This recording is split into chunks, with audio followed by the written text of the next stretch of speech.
Good afternoon. Good afternoon. Good afternoon and welcome to another session of our online conferences. Today we will discuss about Rouhani's record after 3 years and also Iran Foreign Minister's European visits. Our guest today is Mr. Paulo Casaca. Mr. Casaca is a renowned European politician. He has followed politics at national level, at European level, and so an NGO. He is currently the Director of ARCHumankind, a prominent Brussels-based NGO. He was a member of the European Parliament for 10 years, from 1999 to 2009. Prior to that, he was a member of Parliament in Portugal. Mr. Casaca has traveled to the Middle East extensively, including 5 visits to Iraq and Camp Ashraf.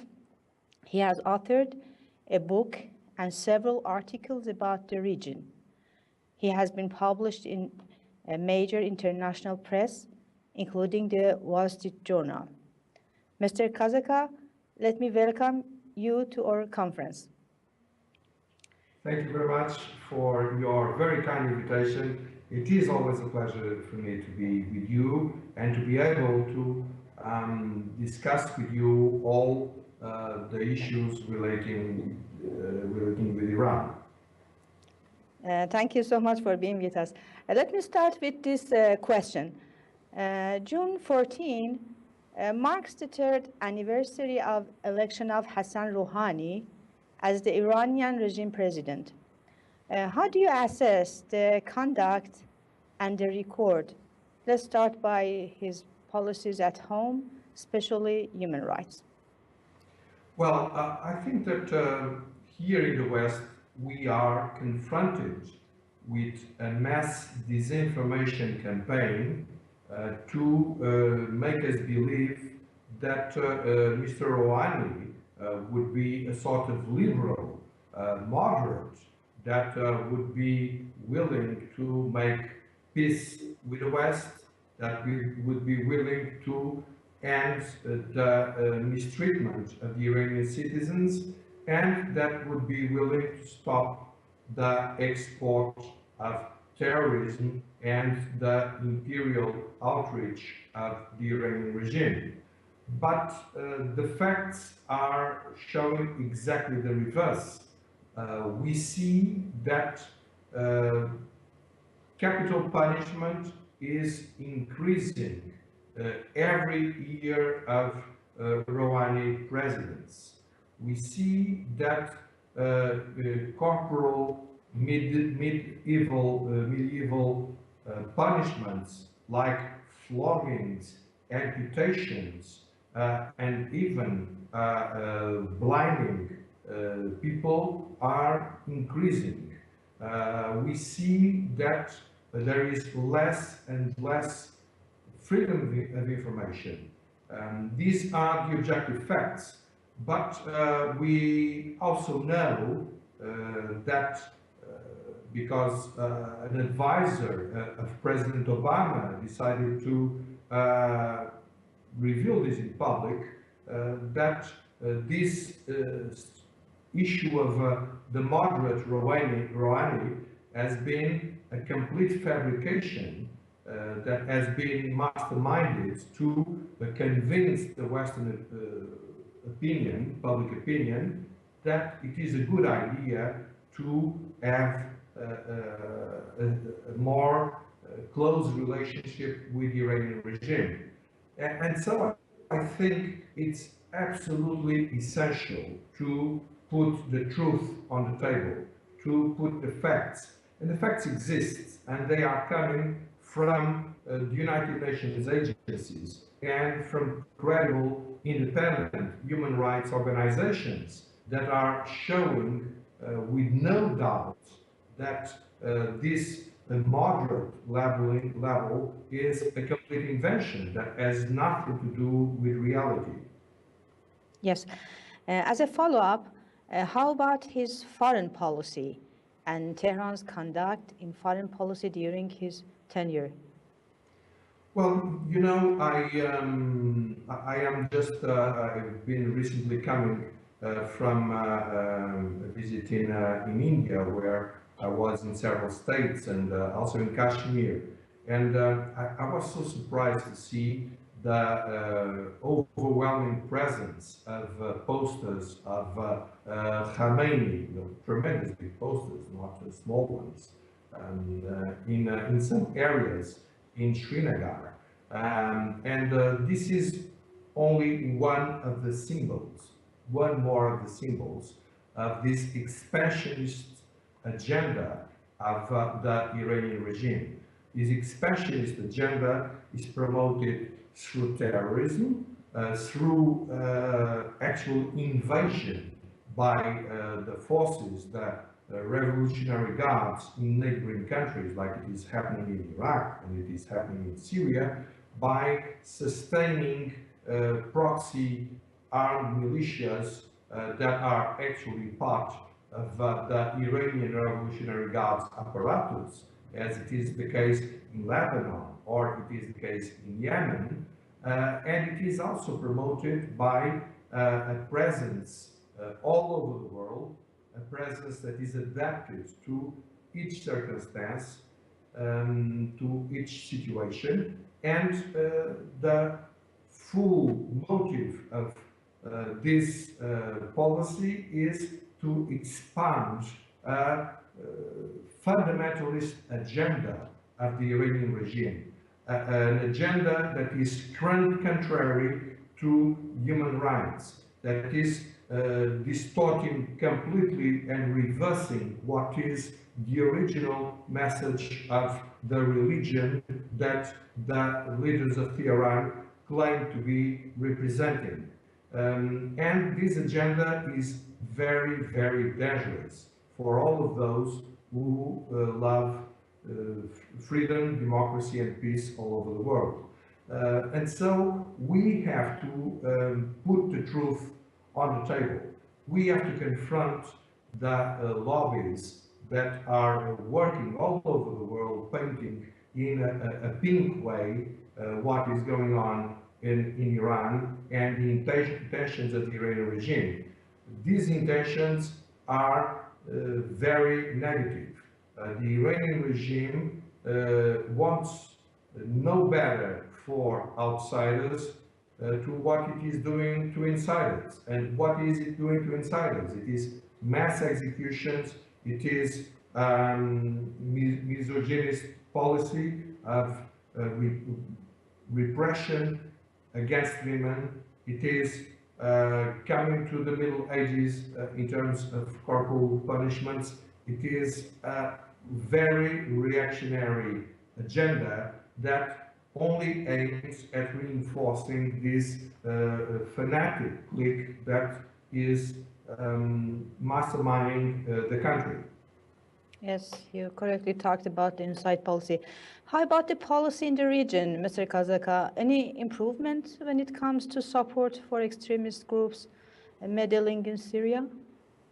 Well, we see no improvement, but quite on the contrary, we see that the Iranian forces have been hiring and sometimes pressing refugees coming from Afghanistan or even Pakistan. They have been pressed to become cannon fodder for the war in Syria, to come in the war effort, to commit crimes against the Syrian people, to make ethnic cleansing, to support the murdering regime of Assad. And this policy did not change a bit.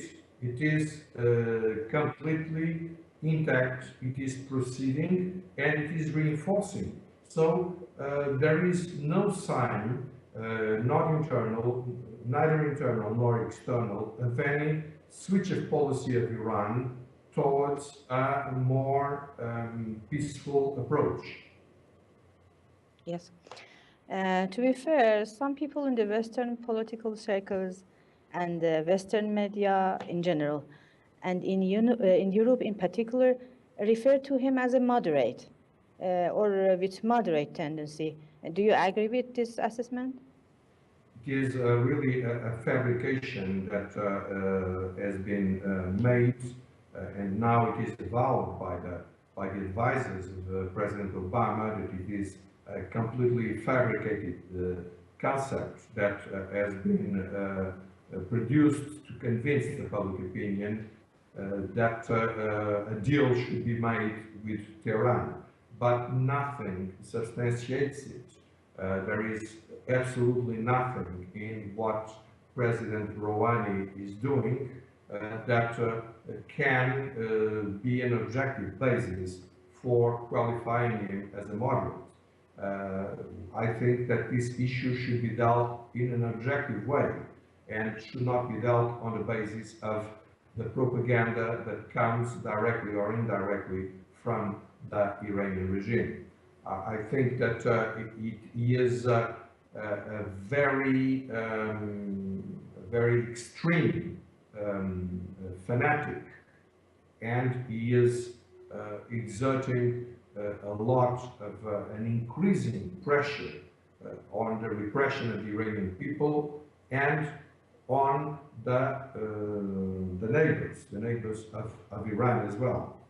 We saw very recently that the leader of the Taliban in Afghanistan was coming from a stay of over a month in Iran when he was detected or was betrayed, we do not know, and was killed by a drone, by an American drone in the province of Balochistan in his way to Quetta. And once again, we saw that this absurd, false image of an Iran that would be combating terrorists is a complete fabrication. Iran is the #1 sponsor of terrorism all over the world, and it is doing so either with its affiliates, with these organizations that are embedded in the Iranian Revolutionary Guards, as the Lebanese Hezbollah is the most obvious, but there are many others in Iraq, and there are others in Yemen, and there are others around the world, from Nigeria to South America, that are also embedded in the Iranian apparatus. But then there are others that the Iranian regime utilizes, as for instance the Taliban, that sometimes they have some differences, but most of the time Iran is fueling these organizations to promote terrorism, to promote mayhem, to serve its interests. This case of the leader of the Taliban that had a visa from the Iranian authorities that spent over a month in Iran, and I'm sure he was not there for holidays, is just another proof of the reality that is completely contradictory to the propaganda that unfortunately we are seeing in most of the Western press. Yes. Mr. Casaca, we all remember that when Rouhani wanted to be the president, he said he will focus on Iran's economy, Iran's lackluster and almost bankrupt economy. Has been successful in moving Iranian economy, or is it still very much monopolized by the Revolutionary Guards as it was before? Well, I think that there is absolutely no sign of any diminishing power of the Iranian Revolutionary Guards all over the Iranian economy. What we can read from those sources in Iran, proper in Iran, that are credible, is that the economic crisis continues, that all the big business are being developed by the Iranian Revolutionary Guards, that there is no economic policy to improve the situation of the lives of the tens of millions of Iran that struggle to survive and to have a decent life every day. We think that in spite of this deal, in spite of all the millions that have been given to the Iranian regime, the Iranian economy and the Iranian people are not having the profit of it, because the priority of the regime is to reinforce the repressive apparatus. We just saw that a new undercover police was created in Tehran to be able to repress the women that are accused of being mal-veiled. This is the priority of the Iranian regime, to go against the women, to go against the youngsters, to go against all of them that can overthrow its regime. It's not to improve the economic situation of its citizens. Yes. Mr. Casaca, some people contend that Rouhani can't control everything, and the others say he's an insider and has had key posts in the regime from the inception. Which observation do you think is valid, and what's your take on that? Well, I think that the Iranian theocracy from the start was always very good at playing the so-called game of the bad cop and the good cop. There is always the one who comes and torture, and then there is the other who says, oh, you know, I am your friend, I want to help you. If you just cooperate, if you just make my life easier, you know, I might be able to get you out of the torment. This is a known tactic that has been used by repressive forces all over the world. But the fact is that the Iranian theocracy got, you know, the worst of the tradition of the secret services of the Shah, and increased this tradition, turned it even worse than it was by getting new influences from Russia and elsewhere, and also from the art of dissimulating, of lying. And therefore, this sort of game where there is a minister that suddenly says, oh yes, I would like very much to end the punishments of the Iranian people, but you know, there are these orthodox, these conservatives that do not allow me. It's a very well known theater that only convinces those who are not experienced in the way that the Iranian regime works. Those who are experienced knows this is only a game, this is only theater. All of them are in it together. Some of them are supposed to play the role of the good cop, and the other one the role of the bad cop. But they make all of themselves together. They make a whole, and they cooperate in the same policy.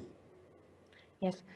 Mr. Casaca, this week we witnessed a European tour by Rouhani's foreign minister to several European capitals, including Helsinki and Stockholm, etc. My question is, was the issue of human rights and Tehran's meddling in Syria raised during these trips? I think that the European leaders, and this is true most in particular, the Scandinavian leaders, have been with a lot of double standards, because they have been speaking on human rights, but they keep forgetting them when it turns to Tehran. They think that they will have a lot of good business by hiding the black side of the Iranian regime. I think they are wrong, because not even from the business point of view, this is going to be profitable, because for the whole world, for the whole world economy, the best alternative would be to have an open economy in Iran, and a government that would care with their citizens, and that would promote economic development. This would be the best for the world economy and for the partnerships. These deals with Iran sometimes are very good for having shady deals with some of the actors from the West that are more involved in these deals, but they are not good for their country's economies. They do not really supply nothing. And so I think that the way that these leaders are hiding all of the dark side of the Iranian authorities is really very,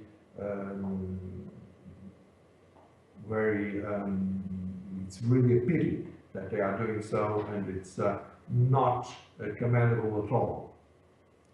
Yes. My second question regarding these trips is why, despite the fact that Zarif is welcomed in these capitals, meets his counterparts, yet Tehran has not been successful in getting trade agreements, and why Europeans are still reluctant to do business with the Ayatollahs? Is it because of support of terrorism, political instability, egregious human rights condition, or a combination of all this? Well, I think that unfortunately, I don't think it is because of the lack of respect of human rights that European countries have been involved in business with Iran. The issue is that the prospects for business are not really very shiny. Why? Because Iran is basically a bankrupted country, a country that does not have much to offer. And it is very centralized by the Iranian Revolutionary Guards. And so, after all propaganda, and all of the illusions disappear, there is not much reality to make real deals. Yes. Then what's your recommendation to European leaders and executives in their dealings with the Iranian regime? What do you think constitutes a correct and long-lasting policy about that? Well, I think that the long-lasting policy from the European Union should be to be absolutely clear on a set of principles. The number one principle is that Iran has to respect its own citizens and has to respect the citizens of other countries to be considered to be a credible economic and political partner. This should be a condition, sine qua non condition. Well, secondly, I think Europe should support all of those who want a democratic Iran, starting, of course, by the Iranian opposition, by the National Council for the Resistance of Iran, and by all the civil society that is showing every day that it wants a free and democratic Iran. All of these bloggers that have been arrested, that have been flogged, some of them even executed, these women that have been insulted, have been repressed, that have been forced to accept an apartheid country. This should be supported. And in the long run, this will be profitable from every point of view, and even from the economic point of view. This is the only reasonable economic positive perspective that the European Union should use. But unfortunately, this is not the case. The European Union does not want to see reality.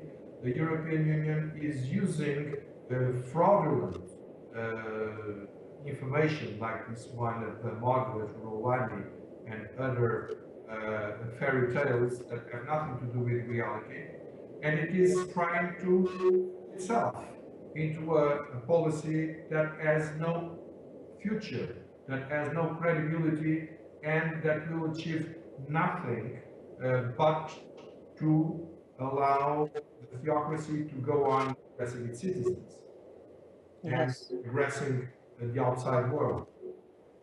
Yes, exactly.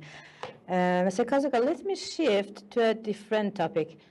You are one of the few Europeans who visited members of the Iranian resistance in Iraq on several occasions in Camp Ashraf. You have followed their activities for years and years. You have led fact-finding mission on the topic. What's your impression of them, and why do you think the Iranian regime resorts to such a massive disinformation campaign against them and the Iranian resistance? Well, as you said at the beginning of the program, I had been 5 times in Ashraf. I had been others in Iraq. Some of them where I tried to reach Ashraf, but I was prevented to do so by Iraqi authorities. But I did stay. I did manage to go to Ashraf 5 times. I spent many days in Ashraf, and the fact is that Ashraf, as I say in the book I authored on the issue, the hidden invasion of Iraq, was a sort of oasis of peace, cooperation, tolerance, and the rule of law. I mean, I even, one of the things I remember to have written, observed is that within Ashraf there was traffic control, and there was police that were enforcing. It was the very, very simple area in the whole country where this was done. But this is, just it can seem to be an anecdotal fact, but this is very important because it shows that the Iranian resistance was able to do something very different from what the theocracy is doing in Iran. So the Iranian regime could not allow this to happen. So it promoted document campaigns through the Western press and in the local Iraqi press to darken the image of the Iranian resistance. And through its proxies in Iraq, it did much more than that. It promoted murder, massacre, a massacre that is documented and has been documented up to now. I just saw a very recent photograph it's from less than a month ago, in Camp Liberty, of the Iraqi official responsible, that was supposed there to ensure the security of the residents, of the refugees, helping the thugs to destroy the defenses and to aggress the residents. And he's photographed doing this. This is really remarkable because this shows, well, 2 things.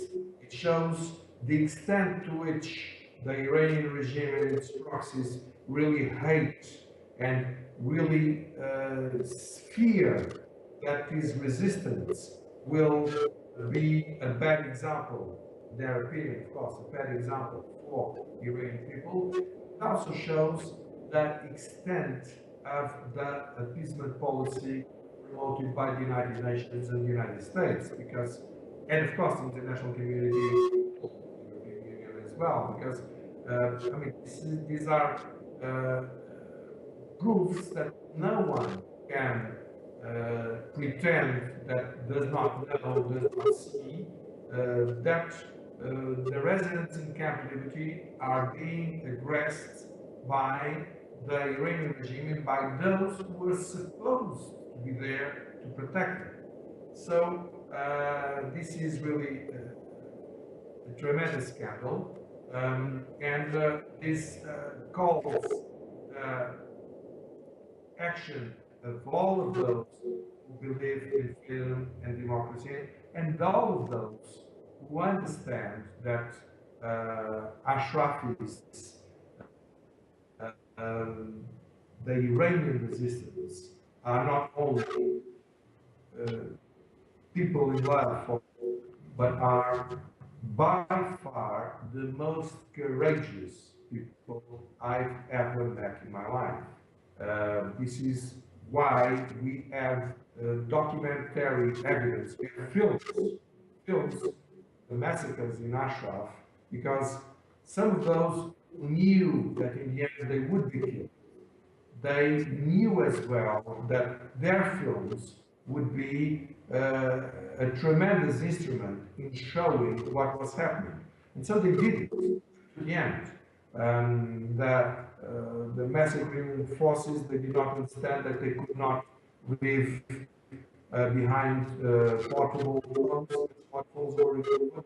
And now we have this documentation, we have the films, we have the photos. And this is really also a symbol of courage of the Iranian resistance. I've never met in my life people like that. I am very, very honored to have been received in Ashraf so many times.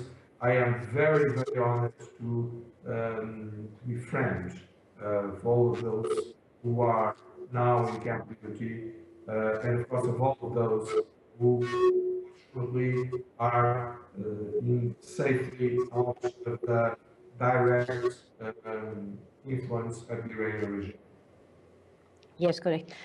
And my last topic, Mr. Casaca, is the July 9 major international gathering, Free Iran. I assume you'll be attending there. So let me ask, why do you think the July 9 gathering in Paris is so important and more significant? Oh, you assume very well. I have all my schedule prepared exactly to be sure that I will be in Paris in July the 9th. It is vital to be there because we have to show all of those who believe in humanity. We have to show that we are supporting the most courageous fighters for freedom and democracy that exist in our world. The most courageous, the most effective, the most committed. We have to do that. It is really a must. And I think that all of the European citizens that believe in the humanitarian principles, they should make an effort. And they should be there. And they should say, yes, we support you. We are with your struggle. We think that every human life is sacred. We think that women have to be respected. Children have to be respected even more. We have to finish with the kingdom of evil that is installed into, and we should be there to convey this message. Yes. Then you said the message you want or hope this gathering to convey to policymakers, yes? Absolutely. The policymakers and to the European people in general. I think that they will learn very much if they will go there, if they will speak with those Iranians that are living in Europe for quite some time, if they will get information, if they will try to understand better what is going on in Iran and how important it is to support the Iranian resistance.